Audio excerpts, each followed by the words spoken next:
નમસ્કાર મિત્રો, ખેડૂત મિત્ર યુટ્યુબ ચેનલમાં આપનું સ્વાગત છે। આજના મહત્વના સમાચારો વિશે જો વાત કરવામાં આવે તો ગુજરાતમાં ઠંડીએ જામો પાડ્યો।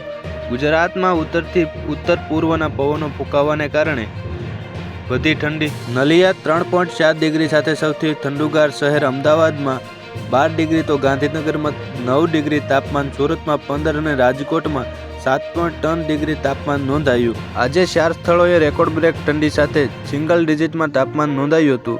ખાસ કરીને આજે રાજકોટ, નલિયા, ડીસા અને ભુજવાસીઓને બર્ફીલી ઠંડીએ થીજાવી દીધા હતા।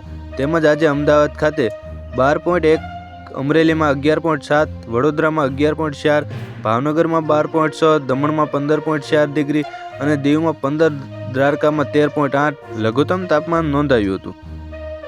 ગુજકેટના પરીક્ષાર્થીઓ માટે સમાચાર। ગાંધીનગર ગુજકેટની પરીક્ષાની તારીખો જાહેર। 25 માર્ચના રોજ રવિવારે યોજાશે પરીક્ષા। પરીક્ષા ફોર્મ ભરવાની આખરી તારીખની મુદતમાં કરાયો વધારો। હવે 15 જાન્યુઆરી સુધી લેટ ફી ભરીને કરી શકાશે અરજી। ₹1350 લેટ ફી ભરીને કરી શકાશે અરજી। ઓનલાઈન અરજીની મુદત આજે 7 જાન્યુઆરીએ થાય છે પૂર્ણ। વાહન ચાલકોને મળશે મફત વીમો। દેશના તમામ નાગરિકોને ટૂંક સમયમાં મફત અકસ્માત વીમાની ભેટ મળશે।